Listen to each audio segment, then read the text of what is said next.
Hi, I'm Mel Rodriguez, founder of Gritty Talent. I've worked in TV now for almost 20 years, mostly in current affairs, factual, live programmes. About 5 years ago I decided that I wanted to look at something a bit different, look at digital content more. So I stayed at the BBC, but I took on running TEDxBristol in my spare time. So that was making the TEDx talks for YouTube and the TED channel. My new company is called Gritty Talent.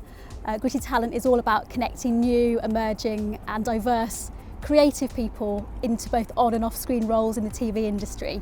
I decided that talent and people and tech was where I wanted to go next with my career. I love the TV and film industry because no day is the same, and every day of my working life I learn stuff. And I don't think there's many jobs in the world where you are constantly training your brain, taking in new information and meeting new people. I think being a woman in TV right now is brilliant, but I don't think it's always been that case. And I have had various issues with being a woman in the industry, particularly on the early shoots that I directed when I was the only female, surrounded by wonderful guys, but they were all guys, cameramen, sound men. Coming through, it's often felt maybe a bit more dominated by men in some areas, but I think right at this moment there are so many women now working in the industry that you don't feel quite as isolated, but definitely the culture on shoots sometimes was a bit macho, and I think being a woman in TV now is an amazing time because there are so many inspirational females who are in senior roles doing all kinds of work, so you can really see your pathways and the aspiration there. But when I started there were far fewer women who I could look up to, and certainly far fewer women from working class backgrounds and less privileged backgrounds. So I think it's a really great industry now, but there's probably still some room for improvement.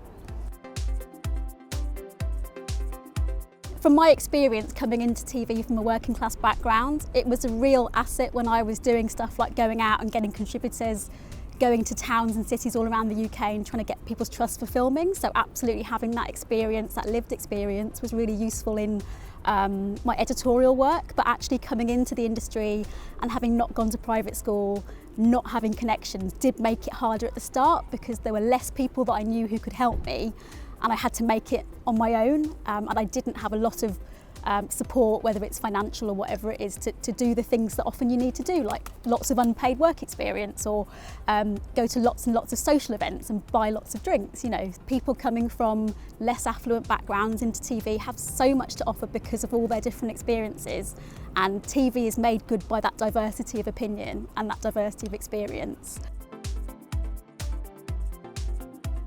So my advice is to be really sure about what your key skills are. Think of 3 of them and make sure that you nurture those things. So if you're a good writer, be an even better writer. If you're good at using a camera, be really good. Learn about lenses.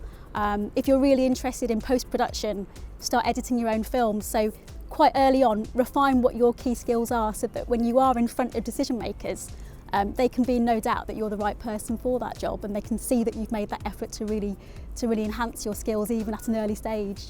If you have power to tell people's stories, you actually have the ability to make a real impact in people's lives. And my experience of working on big programmes like Crime Watch or The One Show or Horizon is that I'm the factor in my hands. I'm helping people understand the world. So that excites me because there's not many jobs where you can have that freedom to really get information out to so many people at once.